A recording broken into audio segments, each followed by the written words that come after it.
Welcome to the first ever edition of Reading Between the Lineups, the show that digs into the person behind the Discord persona. Tonight, I am lucky enough to have Walnut33. You may love him, you may hate him, and tonight we're going to talk to him. But first, before we do that, let's see who's in the chat. Who's hanging out with us tonight? How are you guys doing? How's your Perfect League season starting off? You leading your division? Are your players terrible across the board? I know some of mine are. I've already had to make a couple adjustments. But how are you guys doing? What's going on? B-Phil, Buck Cheeks, Cavacom, Port Dog, Real Teddy, Jedi, Bailey, getting burned out. Micromanagement of your team will get you there, that's for sure. M-Dub's doing terrible. Man, I'll tell you what. Doing terrible is one thing, and I've been doing that so far this week. But doing terrible, having a front-loaded schedule of home games, is even worse. I think 20 of my first 28 games were at home, and I walked out of that stretch with an under 500 record. Problematic. Problematic indeed. So let's go ahead and get started, guys. So first, I just want to flash up the programming schedule. I think most of you know it by now, but just in case you don't, this will be either some review for you, some new information. So every Thursday, Your Kidneys and I go through all the new content. We've got some exciting changes this week, which might liven it up a bit. We will debut those this coming Thursday, so make sure you tune in for that. We go on after Rich, so make sure you have an extra cup of coffee so you can hang out with us late. And if you do happen to miss it, you can always catch it on the Twitch channel the day after. Sundays, for now at least, I'll say, I am broadcasting the Perfect League World Series. I've done it the last couple Sundays. It's a ton of fun. A lot of people hang out. We have a chat. We predict who's going to win. We take a look at the moves that people are making. This past Sunday, I debuted a matchup analyzer. So we can, on the fly, say, okay, how good is this pitcher versus right-handed batters or left-handed batters, for example, and how good is the guy who's up right now versus this handedness of pitcher. So we can try to make an informed prediction or an informed guess as to how it's going to play out. It doesn't always play out that way. We actually saw Pop Lloyd get an extra base hit off of David Price, which should happen 1 out of every 1 million times, roughly. Lots of people in the chat. Good to see you guys. Thanks for joining tonight. Tuesdays. So I know my head is blocking most of this here, but you're here now, so you don't need to see it necessarily. I guess the one piece that's relevant there is who my next guest is going to be, and I will reveal that at the end of this stream. And it's definitely going to be one that you don't want to miss. But Tuesdays at 10 p.m. Eastern, we'll have this show, Reading Between the Lineups. And I hope that you guys really do enjoy it. I know that the idea sounded great in my head.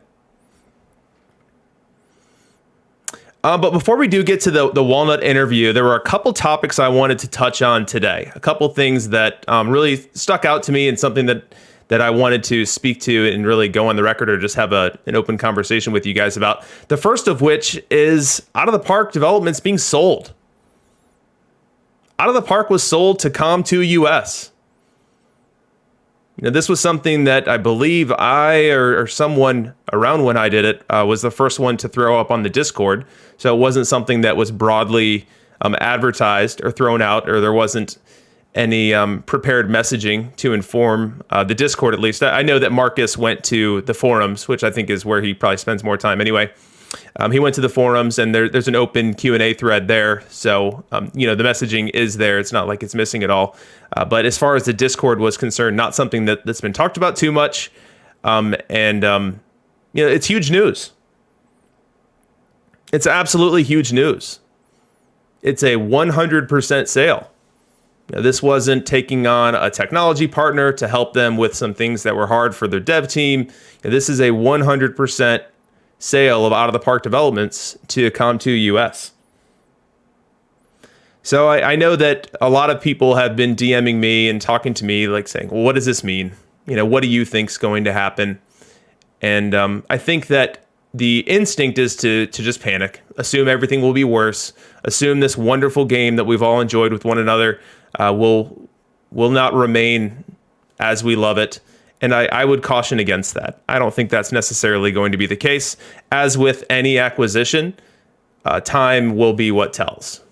We've seen how other acquisitions have gone in the past, but each one is unique, and we need to judge each one on its own merits. But what I've done for tonight is to go around the internet and just round up what I could find in terms of what people are saying about this, whether it's press releases in Germany, press releases in Korea, where Com2US is from, or articles I was able to find here in the States. So the highlights here are mine, the things that I wanted to call out to you guys. And this right here is effectively a tech article that was written.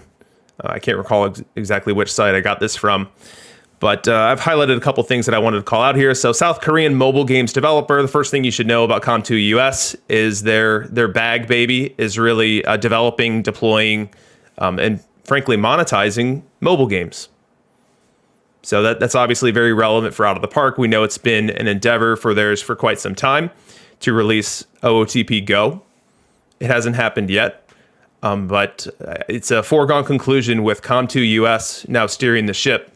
That's going to be an absolute continued focus. And I think with their competency and history of developing and deploying mobile games, we'll likely be seeing that sooner rather than later once they complete the transfer of trade and really get their dev team synced up with the Out of the Park team. So moving down, we've got a quote from Marcus here. Com2US's expertise in mobile games in the global gaming market will further grow our Out of the Park games. So you can see that Marcus here is quoting, saying, this is what we saw with Com2US. This is why we chose to partner with them, why we choose to sell to them. They have expertise in areas that we needed it. And that was in mobile games, and that was the global gaming market. And another key thing that I pulled from this one is that Com2US has been doing this for quite some time. There are a number of acquisitions within this calendar year alone. They are a big gaming company out of South Korea, and they are only growing. And Out of the Park is actually their first purchase outside of South Korea, which I found interesting. And that was actually done by the Com2US European office, and their first acquisition as far as I could tell. Another couple quotes here. It looks like my animation has put one over the other, so you guys will have to bear with me here. But in an email to the press in Korea, and I had this translated here, the quote from Com2US was that Out of the Park Baseball would make for an excellent mobile series going forward. So they're telegraphing here that mobile is absolutely key to what Out of the Park is going to be going forward. So what do you guys think about this? I think it's huge news, and I think it has immense potential. I am not raising the red flag at all. I think that if done correctly, we could have some massive new development firepower behind the product and do things that we couldn't dream about before. So I think there's absolutely room for hope. Now, as with any acquisition, you guard that optimism. But what I would recommend to everyone is to reserve judgment until you really see where the direction is going to go. And really to do that, you're going to have to be patient. These things don't happen overnight. At this point in an acquisition, there's way more questions than there are answers. And so even asking those questions right now won't be all that productive. So just be patient. And then 3, be heard. It's bad business for someone to buy a game and then come in and alienate their power users. And pretty much everyone in this chat right now is a power user. You guys are what makes this game great. You guys are what makes this community a community. So I would just actively make your feelings heard. If there are elements of Out of the Park that you feel like would be tragic to lose, make sure that feedback is heard. Rich and Chris are excellent at absorbing that feedback, are excellent at taking suggestions, are excellent at bringing those suggestions to the powers that be. And even though there are new powers that be in play here, it doesn't mean that those channels of communication have been changed in a detrimental way. Moving on. The other hit and run I wanted to do here is really a follow-up to a conversation that was going on in the Discord for, I want to say, 4 to 5 hours over the course of the day in the Perfect League channel. And it was one that I think is really interesting, and also one that probably speaks as much to game design as it does to actual strategy.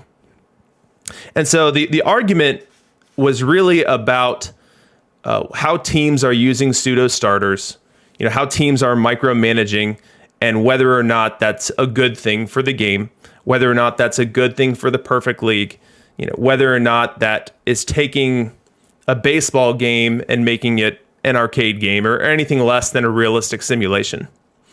And those on the anti side, or the side that feels as though this is not a positive development, their arguments really centered around the spirit of the game, as I mentioned, not really resembling baseball when you have someone come in for 10 pitches, get through 3 batters, and then turn it over to someone who runs 5 innings of relief and gets to knife through a lineup that's all the favorable side. That doesn't happen very often in baseball. There are other arguments centered around an inability to sit at their computer all day long and really micromanage each sim and be able to prevent someone from doing that to them and victimizing their platoon lineup. Now, on the other side of the fence, which I'll spoil it and say that I was on the other side of the fence, the argument centered around the fact that all the teams are kind of the same in terms of the players. From one Perfect League team to the other, you might have 3 or 4 players different, and those 3 or 4 players different might be very slightly different flavors of the same asset, like a Robin Yount versus a Cal Ripken, for example. They're different players, but from a war generation perspective, depending on your park, any given year, one could beat the other. And then the other arguments on that side of the fence pertain to how splitty players are right now. And by splitty, I mean how starkly contrasting their performance is versus their offhand. So if we're talking about a right-handed pitcher, how much they struggle against left-handed batting. Or if we're talking about a left-handed batter, how much they struggle against a left-handed pitcher. And they also centered around the fact that this strategy is really the most effective counter to an overly platooned lineup. So if someone's going to roll out 8 left-handed bats against your Maddox, what are you going to do? Just throw your Maddox out there? Maddox in the last 3 seasons of Perfect League has a 1.1 whip against right-hand batters. He's got a 1.35 whip against left-handed batters. So if you see that lineup coming and you've got 8 left-handed batters, do you really want to effectively reduce the effectiveness of your Maddox significantly for that game and just roll them out there and see what happens? And I think if I had to spin my side here, and I know through the arguments that I've outlaid already, you can already sense which side I'm on and how I feel about this. But I think what's really at play here is that over-exaggeration of the splittiness of the players. In real life, Maddox did not struggle this much against left-hand batters. I looked at the numbers before I jumped on here. It's almost negligible splits. And of course, you can throw the argument at me, well, he wasn't having to face Stan Musial. He wasn't having to face Roger Connor. It's better hitters because it's the best hitters of all time. But I feel as though the relationship between his VR stats and his VL stats would probably be relatively intact, even in this fantasy world. And I think the reason that the splits are getting out of control is because there's effectively a double whammy that happens. So on Maddox's backup card, he's significantly better versus right-hand batters. he did perform slightly better against righties in his career, so I can understand why his backup card ratings say he's better versus right-hand batters. However, on the backup card ratings for the right-hand batter, for example, they're significantly worse against right-hand pitching. And then vice versa for the left-hand batter. Their backup card ratings has them significantly better versus right-hand pitching. So what's effectively happening is Maddox is getting docked on his backup card, and then the lefty is getting boosted on his, the lefty batter, and then the righty is getting nerfed on his. So it's effectively every time a batter comes up, there's a double effect in play, which is amplifying the split difference and creating the gap needed to make this strategy viable. To make this strategy optimal, even, I would say. If you look at my box scores in the Perfect League this week, you see I'm using this strategy plenty. So you know where I stand on it. I feel that the way that this goes away is if the game makers and the ratings generators find a way to reduce the splittiness. And it can be done in a number of ways. People in the channel were talking about their best guess as to how to do that. But you need to make the profit smaller from doing this micromanagement. Because reality is, when you do the pseudo starter, when you throw someone, you're really going to tax your bullpen. Because you're going to have your opener out there for 3 batters, 4 batters, 5 batters. And then your follower is only typically going 5 innings. Maybe 6 if you're lucky. And so then you're turning the game over to your pen, 7, 8, 9. So this is not something that players are choosing because it's a way to get through the game. It's purely just to get through that lineup for those 5 or 6 innings without being absolutely crushed from a split perspective.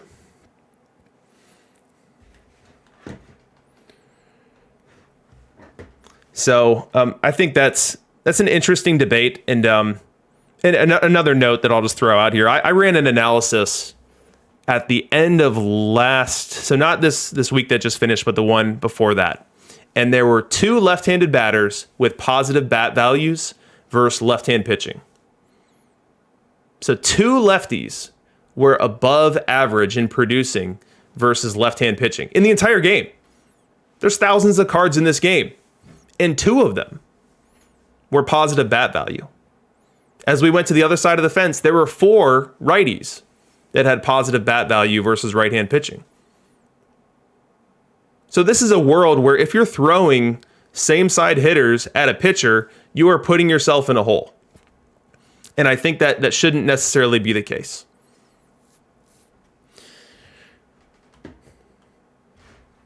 All right, enough about that. Let's jump to Walnut. That's why you guys are here. That's what you came for. So let me do a quick shift here, get the video up. This was pre-recorded. So Walnut and I recorded this on Sunday night, right after my broadcast of the Perfect League World Series. Our sponsors had asked for it to be pre-recorded. But here we go, and I hope you guys enjoy. Joining me tonight, our inaugural journey, reading between the lineups, is none other than Walnut33. The man, the myth, the legend, founder of the DLL, notorious Discord ban receiver. But how are you doing tonight, Walnut? I am fantastic, DRC. How are you? Doing excellent. Doing excellent. Just finished up a broadcast for the Perfect League World Series, and now we're doing Out of the Park After Dark effectively here on this interview now. So who won the PL? Because I was driving. I'm in Rochester, Minnesota now. Who won it? Highland Deer won it. Highland Deer won it in Game 7 versus... Good for Highland Deer. Yeah. Good for them. Versus the Witchwood BFF Wolverines of BFF lore. Correct. But tonight's not about them. Tonight is about you, my friend. And tonight is about learning a little bit more about Walnut33. So why don't you start us off by telling us a little bit more about the real person behind Walnut33. My name is Jacob. I live in Brookfield, Wisconsin, which is a suburb of Milwaukee. I am a dad. I have a 3-year-old son named John Paul. I have a wife and 2 dogs. I'm a sales engineer. I'm an avid baseball lover. I'm a baseball coach. And I think an all-around good guy. Self-proclaimed good guy. There's not enough That's of those in the world. Yeah, not enough people toot their own horn, huh? So you mentioned that you're a baseball coach and your son is 3 years old. So if my youth baseball recollection is true, that's a bit too young to be playing. So who are you coaching? Are you on like a different youth circuit or in the high school scene? Yeah, I'm on the youth circuit. Before I moved back to Wisconsin, I was coaching a 10U, and I followed them up to 12U travel team from a small town in Illinois, and they were really good because they played together forever. Mm-hmm. Now that I'm back home, I coach for Wisconsin Lutheran right here for the Junior Vikings for the 9U team this year, and so it was a bit of a step back. I did 8U last year with my best friend and next door neighbor. And when he asked me to do 8U, I was a little skeptical, but when you come back into town and you don't have any connections, you've got to take what you can get. So it was a little rough because you can't make them run. And I'm sure all the parents just thought all I did was yell because I'm like, take your lead off in the ready position. Stop picking your nose. Come on, man. All these types of stuff. Why are you crying on the field? Because you walked a kid? Come on. I got better. They got better, and we're going to move up with them in the 9U now. So I enjoy the game. That's great to hear. I dabbled in youth coaching myself, and I must say that the satisfaction you get to experience when a kid makes a little leap, and it doesn't even need to be going from like not hitting it all to hitting a ton. But if it's just going from being a complete wreck in right field where you hide your worst kid to being less of a wreck, to being able to make a throw and hit a cutoff man. Like, it's those small victories that as a coach, and again, I haven't done it nearly to the level that you have, but when I've contributed to teams like my younger brother when I was growing up, or teams that he was coaching, and I would just come in and moonlight as an assistant coach, those moments always really made the juice worth the squeeze to me. I totally agree. And we had a couple last year. But if they actually caught a ball in the outfield or ever hit the cutoff man, I would be elated right now. They still got that coming, but it's a work in progress.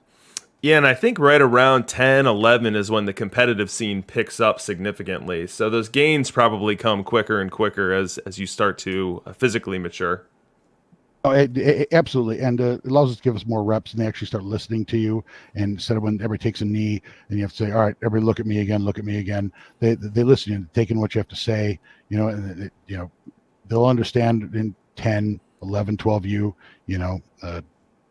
all the swing fundamentals and just doing the basic steps. And so that's all we were trying to do last year and coming into this year is we're just trying to make them better than they were before and just get the fundamentals down. So clearly you have a love for the game of baseball, and you also have a love for the game of out of the park baseball. So I'm curious how long you've been playing out of the park and what brought you in initially. So after we did, there's a couple people in this league or that I joined with, but there's Evergreen Hooligans, the Nashotah Rogues, the Brookfield Timberwolves, and myself. We all play in a NFBC type fantasy baseball league. The Evergreen Hooligans, I played in NFBC for quite a few years, and it did okay, but never did great. And we started our own league. That it's just the NFBC level, but we don't play for nearly as much money. When we found out there was no baseball to be played, I'm like, there's got to be something. We got to find a simulator. And I was looking around, and the best thing at first I could find was a Stratomatic type league. Mm-hmm. And I don't know if you played Stratomatic growing up, but I did. No, never touched Stratomatic. Oh, you roll those dice. It's like D&D for baseball players. But I found that. Another friend told me about, I forget the name of what it was, but another simulator that happened like every day. You got a simulation in. And then Facebook being Facebook, so my Google searches, and what do you know? Up on Facebook pops OTP. I look at it, and I'm like, oh, this is exactly what we want. We want to simulate baseball games. I'm like, oh, we can do historical stuff and yada yada, and convince everybody to buy it because it said you could play online. I'm like, great, here we go. And we all open it up. We're like, how do you play online? And because we're having fun playing our own. Everybody play the Brewers. We're having our own seasons and checking it out. But how do we play online? And my buddy's like, I think you have to do on the OTP perfect team. And so I clicked on it and let me open up baseball cards, which I was a baseball card fanatic growing up. Mm-hmm. But it just became a quick addiction, and I loved it. And then I was able to open up and look in the community and just ask questions and stay. I was on Discord. The first person to get back to me was Wester11. I believe that's how it pronounces it. Mm-hmm. But he responded back right away about how do you do this, how do you do that. And then Bert was the second one, and extremely helpful people. So I was tinkering my league, buying a couple packs. And then I told everybody else, hey, you got to get into this perfect team and check it out. And you guys know Jedi, and you guys don't know Evergreen Hooligans as well. But and then Shota Rogues. And then when the Shota Rogues, that's my quote unquote dad. He showed it to his son, my brother, and he was obsessed with it too. And he came in as well and obsessed with it. And we just started playing, and we just learned more. And I was the go-between because I was the only person on Discord, and I was helping them out, showing them, hey, you got to do this, you got to make this move, you got to. This is what people are saying, this is what everybody's doing.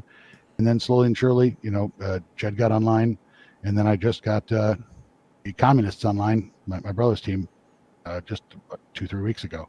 But we've just been having a blast with it, and it was fun, getting a Discord and getting help from people, and just doing my old message board stick that I used to do in kickball. Just in me. Yeah, it's unbelievable how much your origin story mirrors mine. I'm in a hugely competitive, very serious fantasy baseball league. And here we are in February, March. We go ahead and do our draft. It's a dynasty league. We do our draft. And then, boom, season's canceled. And that competitive itch needed to be scratched. There needed to be something to fulfill that hole in our lives. And that's what fantasy baseball is. Like, it's a gigantic hole in our lives if it's not there, because for a lot of people, it's a daily league, a daily occurrence. You're setting your lineup, you're making roster moves. So other leagues are weekly. And I just wasn't ready to go this year and not have fantasy basebal. So I got a couple buddies of mine. So they don't frequent the Discord nearly as much as I do, but it's TexCow22 and then Chill Penguin X. And I said, you got to check out this game. It's going to be really cool. And just like you guys, the reason we bought the game was to do an online league. So nothing to do with Perfect League, nothing to do with any of that. And so I bought the game first. I tried to figure it out. There is an online guide, but not one that was easy enough for me, not being all that tech savvy, to figure out. And I read that you had to set up like an FTP download, upload type rigmarole. And I said, okay, this isn't for me. So Perfect Team seemed like an opportunity to scratch that itch just in a completely different venue. So I had some skepticism over how well I would take to that, but I just jumped in. And Chill Penguin jumped in, and TexCal jumped in, and we, just like you, have been absolutely addicted ever since. So go ahead. I think it's kind of crazy, and I like the way that you have, you're a master of Excel spreadsheet, and me being in IT, I'm not a spreadsheet guy, but I am and this is why I play. I love the game of baseball, and I watch. I have the MLB extra innings. I watch 8 games at once up on the screen, and my wife goes crazy about it because I like to watch how people are pitching and see people firsthand. But what I love more than anything, my real love of baseball came in, and I was reading box scores. I love keeping track of games, and so I needed to read box scores, and so box scores were my thing. And but I'm not a stat hound where I break down WOBA and stuff like that where you guys are, but still it was about the box scores for me. I had to see box scores, and getting a box score every 30 minutes was like just injecting, the baseball into my veins. Mm-hmm. So it was hot. So that leads me to my next question. What aspect of Out of the Park do you find the most interesting or satisfying? Is it the league play where you get to open up those box scores, tournament play where you're getting them even more frequently? Sounds like the auction house isn't necessarily scratching that itch for you unless we just haven't touched on it yet. Or is there something else? I try not to look at this game. I try to look at it like it's a baseball game, and in my mind, it's real. And inside the PC, there's a game being played. Just think of any animated movie like Inside Out or whatnot, that or the Emoji Movie, where these things have life. And it's me thinking that when I move somebody from here in the roster down here because they're not playing so well, or I give them a couple days off, they're mentally getting a break inside the computer. I'm like, all right, I'm doing good here. I'm giving this guy a little break because he's not seeing the ball right now, or I'm moving a pitcher up and down. I'm going to give him a little break. I'm moving the bullpen for a minute. I love thinking that is actually real, even though I know it's very, because then I made the fortunate mistake of running into kidneys, and then he told me how it actually breaks down, and it kind of it kind of pulled the curtain away from me a little bit. I'm like, so I was not listening, but listening. So I love thinking that I'm, actually coaching a team and moving people around right. And I absolutely love looking at the box scores, but for the longest time, until recently, I love gripping packs. I tell you what, now there's nothing, first you open up one at a time and they come up and they turn around, you're like, okay, cool. Okay. And then I got my first 100 card, and it was a Dennis Eckersley, and the screen blew up, and I'm like, okay, this must be really good. This must be great. And I really didn't even know what I had at that point. And then it was the best player I had. And then I bought a little bit of money because my favorite player is Vladimir Guerrero, and I saw there was a card, and I had to have it. And so I got that Vlad card, and it was me and Vlad and all these other chumps and Dennis Eckersley, taking the field. And then my next perfect that came was a Christian Yelich, and when you see the card back come up and flip around, you're like, oh god! And it is the micro, just steroid injection of just endorphins. Like Mm-hmm. And then it's gone, but then you have to have it again, and that was pretty awesome.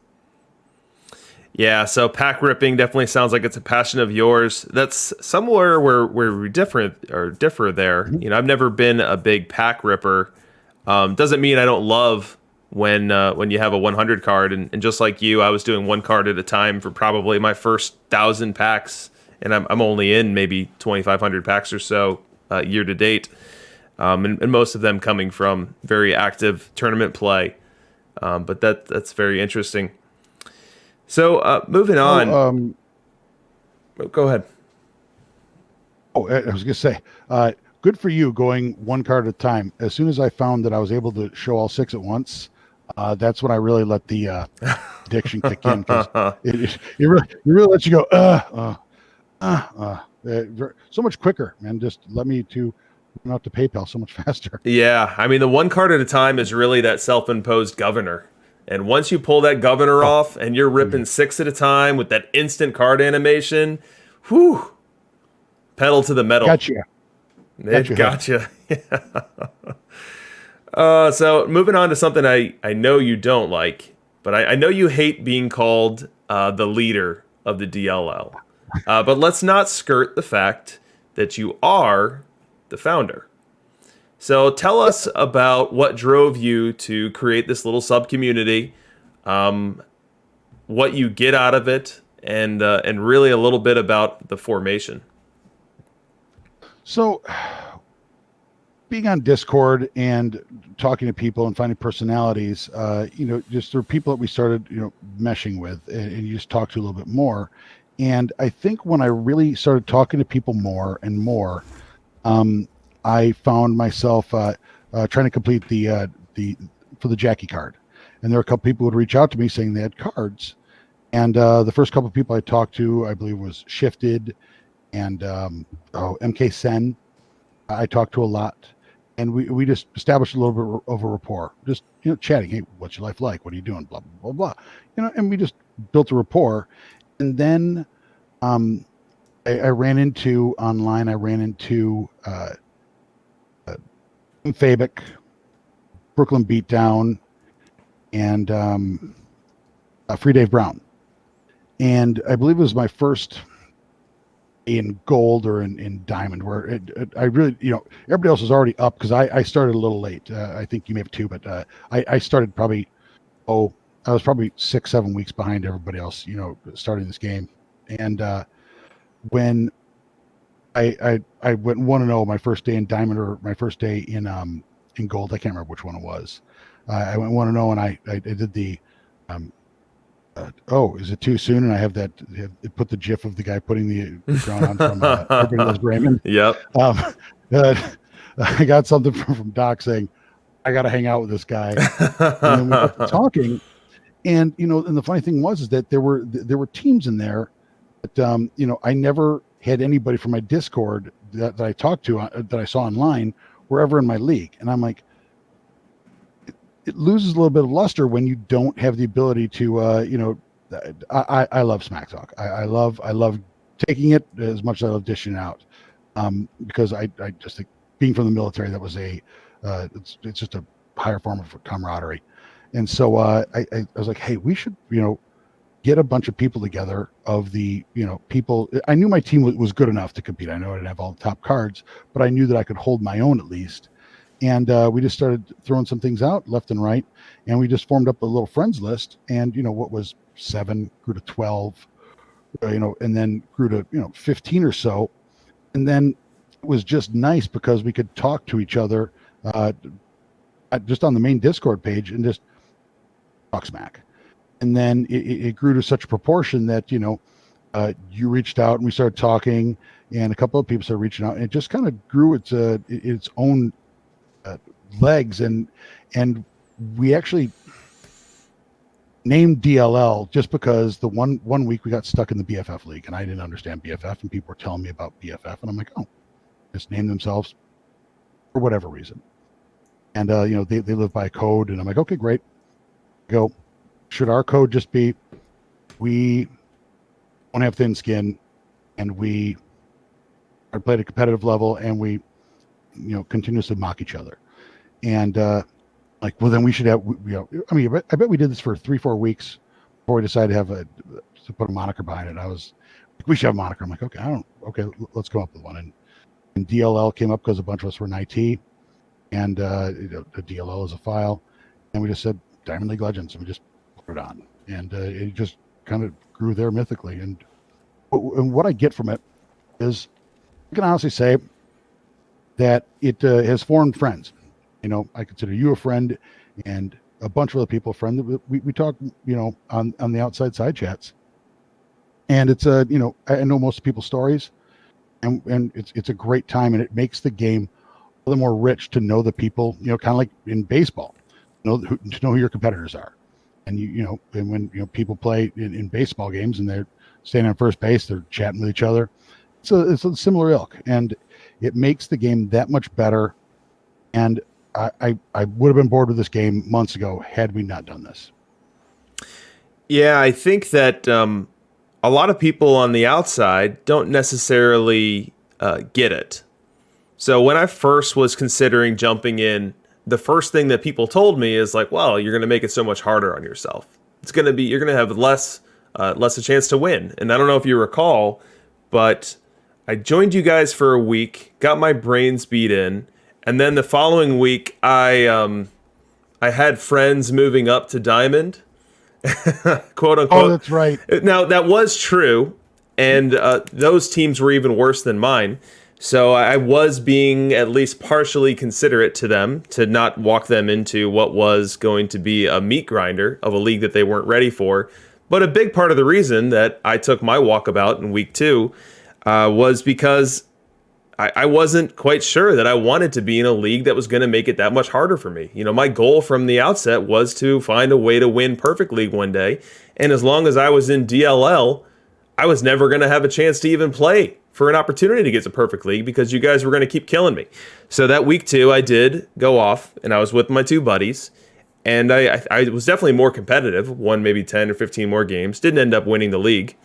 But what I found was that there was such a richness missing from the day-to-day interaction, from that trash talk that happens within the Discord, just that camaraderie that comes from knowing I've got a 3-game set with you. So for the next hour and a half, you could be sending me an unprompted GIF, or I could be sending you one. Maybe something good's going to happen. Maybe something bad's going to happen. And, that excitement was missing in that league that I knew maybe 1 or 2 people in, even though my buddies were in there. So eventually I came back, and I came back to stay. And it was for just what you were talking about there. And it's not even about, for me, it's not about being, in a chat where no one has thin skin. That's certainly a benefit to it. But it's just more about having an area where we can be playfully competitive, and every series means that much more. It's like, okay, I've got API for 3, and then I've got Walnut for 3, and then I go to Beatdown for 4. And it's just stacking those together, knowing that you're going to have to be on your game to compete, is really what prepared me for the stage that I'm on now, where I've been lucky enough to be in Perfect League now for a couple weeks on end. And I think that that it's not only a more enjoyable experience, but it's a wonderful training ground. Yeah, and I think it is. Where if I make it to Perfect League, I have no intention of, if I were to win it, it'd be by pure luck. Because I don't have the wherewithal or the want really to dig into it as much as you and Kidneys do. And but it's just a nice thing to have high level play, because just winning 120 games week in and week out without having that somebody talk to about it, it just isn't as special. And I guess we grew so much that I remember when Kidneys and API were in silver. Or Kidneys was maybe in gold. Like, hey, I'm coming. Can I have a spot? I'm like, dude, you guys can totally have a spot. And we formed rapport with people before they even came in, and it was kind of nice. Yeah, and I love how we kind of have or at least we did back when we were still aligned, and it sounds like alignment's going to happen again tomorrow morning. But I love how every week we're sending 3 or 4 really good diamond teams down to gold. Mm-hmm. We normally have a couple teams in perfect. And then obviously whoever wins DLL is going up to perfect. So it's a fun network of folks that you get to follow up and down the spectrum. We get to see how badly our gold teams are destroying their gold leagues. We get to see how well our buddies up in DLL are faring in the perfect league. And then you have the main event, which is the DLL league. And it's fun to follow who ends up on top of that dog pile. And you're totally right with that. And it was nice to watch you and like M. Fabic and MK Sen, come up, get your lunch handed to you, go back down, and come back up the next week and watch your teams. They slowly got better. You built yours. You built your road brick by brick, and somebody could call you. But McGregor, the brick builder. But the rest of that joke goes. But it was neat to watch you guys do that, and be like, when you get one big piece in your lineup, it changes things out. And to watch you and Fabic and MK Sen, are the 3 that come to mind, do that was actually kind of neat. And then to watch you move up, and I know that did Fabic go up this week? I don't know that one way or the other. I hope you stay up there in Fabic. I hope MK Sen makes it. I hope API makes it, because they're the fun ones to watch. So I've got a question for you. Early on in my DLL days, you and I would have running bets for the week. I think our first bet was who would lead in regular season wins between the two of us. I think we were in the same division. I can't remember what the second one was, but I'm quite certain that you won the first 3 or so of those bets before giving me a pity win on our 4th go around. Did you know at the time you were making those bets that I had no chance of winning them? Oh, yes.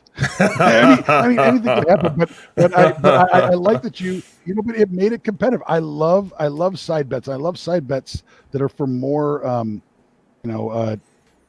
have to wear a billboard outside type, Mm-hmm. public shame than monetary. That they mean way much more to me. And I did like that you had to have the choke logo for quite a few weeks. Yeah, that was a lot of fun, and that's honestly probably what got me hooked on the group.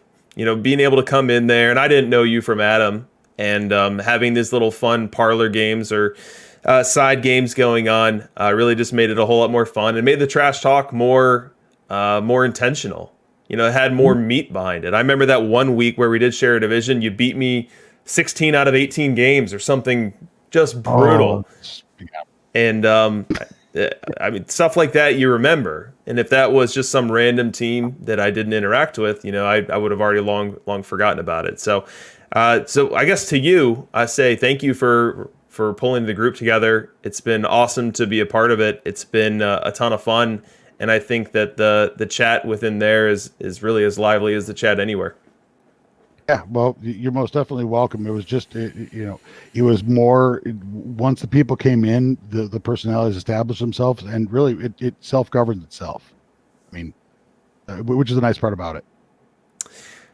So the next thing I want to talk about, you might also not like, but notoriously, you were banned from the Out of the Park Discord server for a little over the month, for a little bit over a month.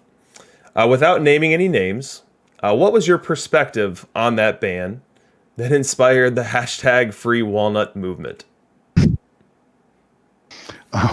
First of all, I don't know if I ever said it, but it was very touching to see everybody come up with the free walnut stuff. That it was humbling, and it felt good to watch people do that and rally behind me.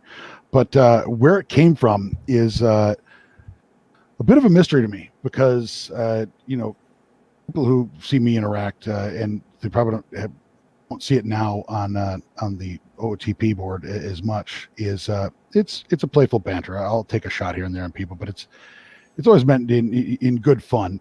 And the couple of people just took things the wrong way and wanted to just I don't know, just be heard and have a platform to talk on and scream, I want to talk to the manager. There's a couple of Karens in the league, quote unquote. And it happened when I was in Perfect League. And my whole goal when I got to Perfect League was just to, kind of be there in DLL and type in, hey, I'm in Diamond League now, or I'm in Perfect League now. And I'm going to talk crap because I know I'm going to get the snot kicked out of me. Mm-hmm.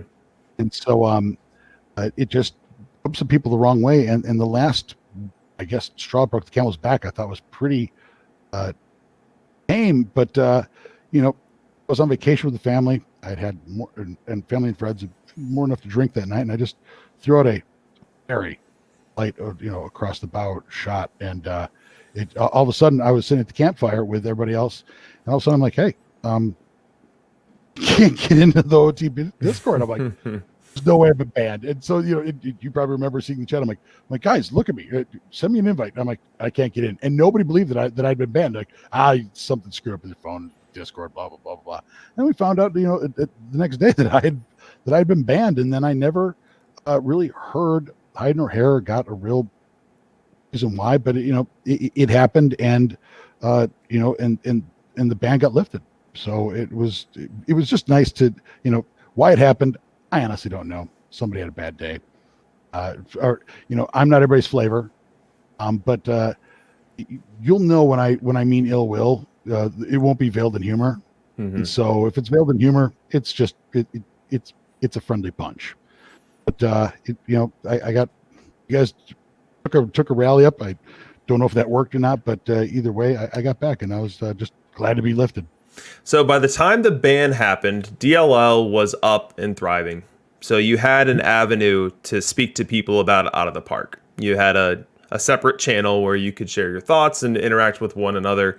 Let's say that channel wasn't up and running. Do you think that ban would have pushed you away from the game and you would have quit right then and there? 100%, because I mean, because not Walnut wasn't doing it for me, and not being able. But to you work don't the know who auction that out. is, right? I mean, yes, I do. But that was kind of my punch in the face, saying this is silly. There was no reason for me to be banned, but I couldn't be me anymore. And then I also couldn't check the auction house, which is why I actually brought it back on, was to one, get updates from Snaggle, and to work the auction house and put down what I'm trying to sell, because when the auction house did have some value, it was a big piece to keep my pack ripping habit going. And so, the auction house is important to you for different reasons than it is to me, but it was very important to be on that channel.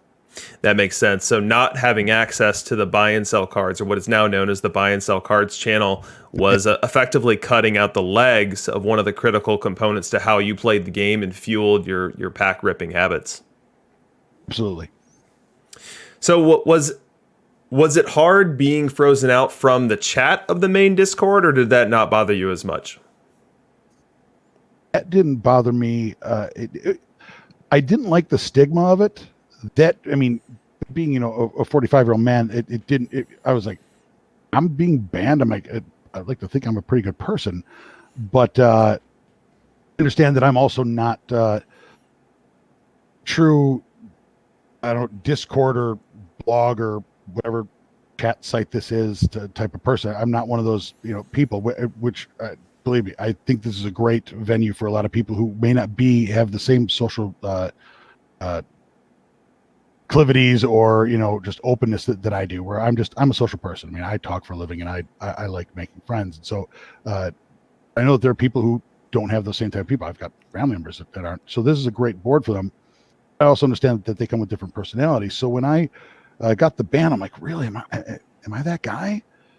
But so that felt kind of bad. But the rest of it was okay, because somebody said we should form our own server where we can us and be crude and yet just poke fun at each other and not have people getting hurt by it. And so it hurt me to the point that there are things I couldn't do, but to not be on it socially wasn't one of them. Now, was it hard to see the few people that were reveling in that banishment and enjoying it a bit? Or did you not even see that at all? I saw it from time to time, and it didn't bother me to the point of being angry. It bothered me to the point of, I'm a person, I hate hypocrites, and that's what I don't like hypocrites, and I don't like real bullies in life. I mean, that's what I did in the military. My job was to stop bullies. And it's one thing being a bully, or one person being just a ham and just trying to play the role. And so it irked me with the hypocrisy of it all.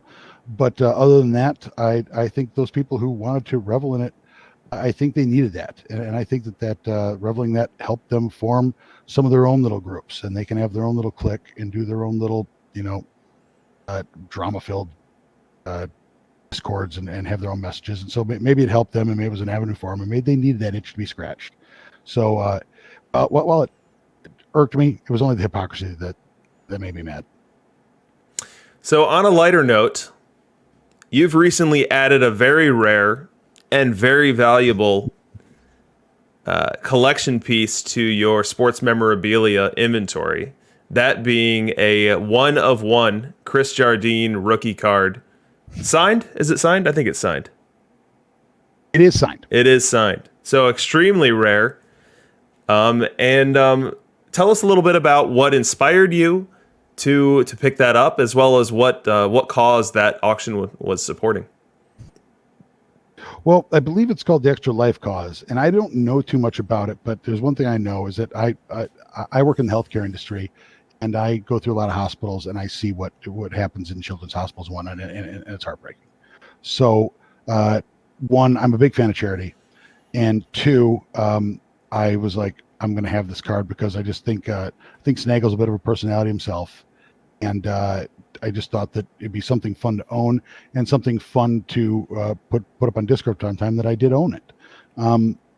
So having it, my goal was to try and own it, I really thought that I would be able to take some of the bigger spenders and try to drive them above the $500 price point I put on it.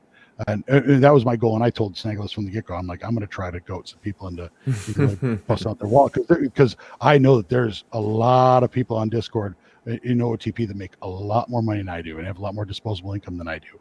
And I was trying to get them to push up, because it is for a very good cause. And Snaggle was big on it, which, by the way, Snaggle, I'm waiting for that to come in the mail still. So chop chop. But given light of certain circumstances, take your time. But no, it's something that I wanted to do, and it was just a fun thing to go about. And you saw me kind of taunting on it. I was trying to get people to bid it up. I guess people who I was hoping would break out the wallets didn't. But I still think, Chris was tickled by $500 and said thank you, and I was more than happy to do it. Yeah, $500 for that card. That's not chump change. That's a pretty significant donation. I'm sure that organization can do a lot of good work with it. So kudos to you. It sounds like from talking with you that you're somewhat of a charitable fellow, and the Jardine auction is one of the examples. But there was also another cause that's near and dear to your heart, and 'tis the season that we're entering here, that you wanted to share. And so maybe you can share that with the stream now, what it is, why you support it, and why it's really carved out a place in your heart around the holiday season. Yeah. So before I forget, it's the name of the charity is Christmas Clearing Council, and it's in the county that I grew up in. And the whole thing that happened was when I was 9 or 10 years old. I was a naughty boy that year. I was not a good boy, and but my parents were recently divorced, and my mom was at her wit's end with me, and she's like, "You're not getting any presents. I'm giving away to kids that will actually appreciate it." And I'm like, "Right, like every kid's, yeah, okay, I'm gonna play along." No, don't. Well, the 3 days before Christmas, we got in the car, and the back was filled with Christmas presents, and I didn't come from a lot of money.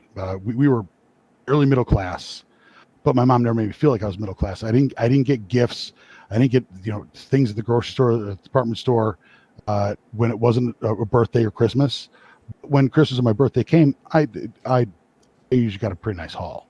So when I saw those presents back there and we started driving somewhere, I'm like, oh God, this is actually happening. and it actually did. We ended up in a town of Eagle, and we pulled up to a house. It was a very, looking at it now, it was definitely a lower income house. Door opened up. We talked to people, and I got to meet the family, and we gave them all the presents because they weren't able to afford a Christmas. And it struck a chord with me that this is doing real good for people. And to this day, I'm actually a pretty emotional guy, and so I'm gonna do my best right now. But nothing breaks my heart more than thinking of children that can't have a Christmas, and because the parents just can't afford one. And I hate the thought of that. And so my dad, from the Minnesota Rogues, him and his friends actually had a charity when I was just getting out of the military, where they did something similar. And they worked with a social worker who was part of their friends, but they would take 5-6 families, and they would ask them what they wanted for Christmas. What do your kids want for Christmas? And they would talk to each other's spouse. Hey, what would you do? What could you guys use? Blah, blah, blah. And they would give us a list, and we would buy everything on it. And then, granted, these gentlemen were really well off, but we would buy them everything on it. And then we would dress up, 3 or 4 of us would dress up as Santa Claus. We would show up and give the kids a Christmas that they'd never seen before. And that just always stuck with me when I moved away.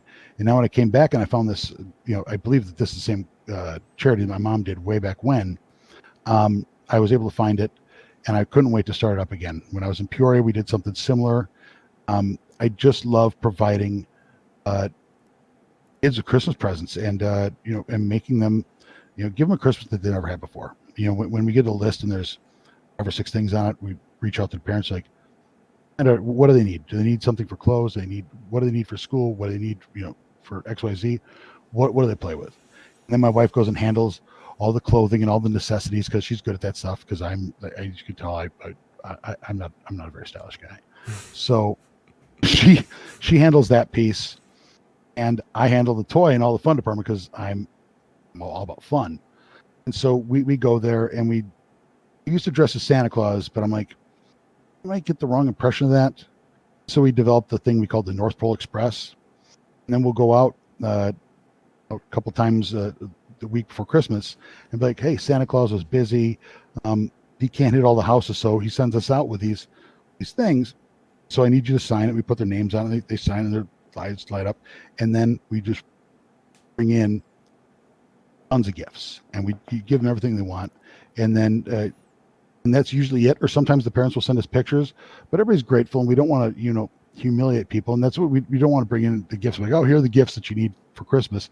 Cause I don't want to make parents feel, look, I'm missing the right word, but I don't want them to feel ashamed of where they are. And it's probably not the right word, but we want them to feel like, hey, this stuff's coming from Santa Claus, and we just do whatever we can for them, because it's great to see that these kids are going to have a good Christmas, because I would hate the thought. And I hate, and by the way, my mom still gave me all the presents that I got that year afterwards. But, to think, the thought of me, I'm like, I'm not going to have a Christmas. And I wasn't, we weren't struggling. We're, just middle class at best.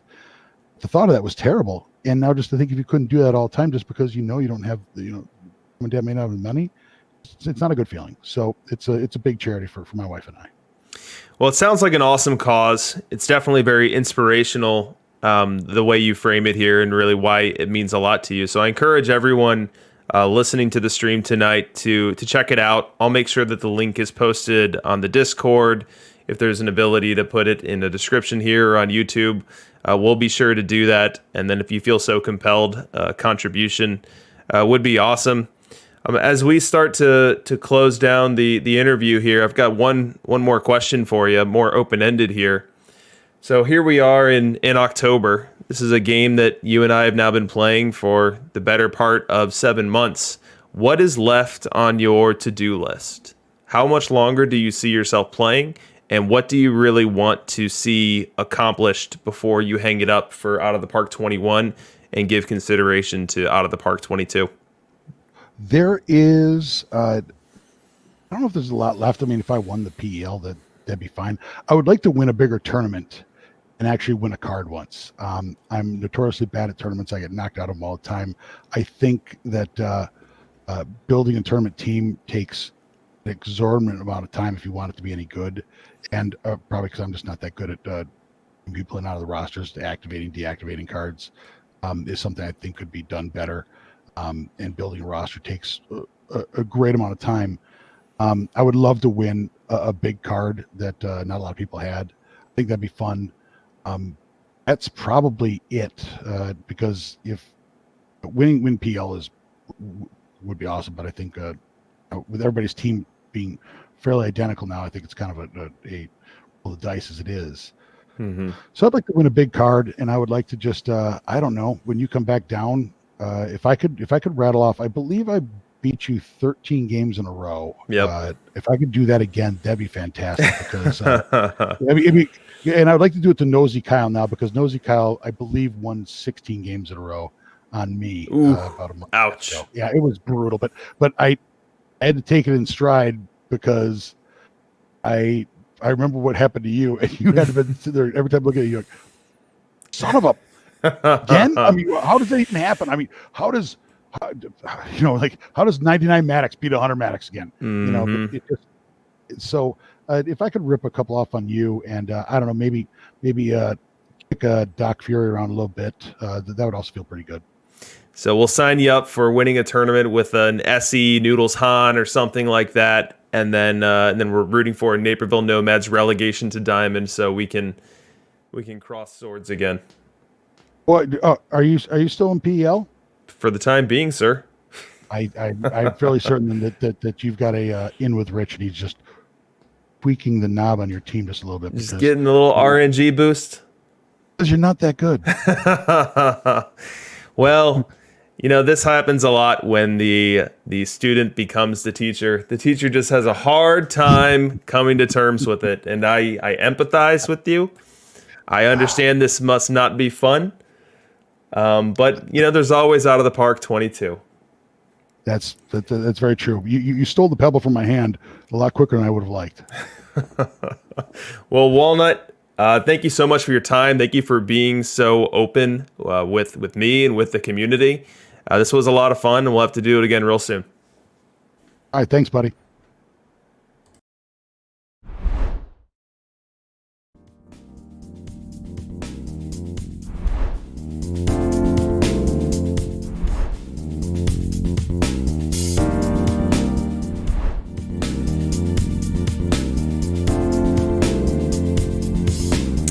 Well, that was the interview, guys. That was the interview. I hope you guys loved it as much as I did. I thought it was super cool. I thought Walnut was very very open and sharing about the ban, about some causes near and dear to his heart.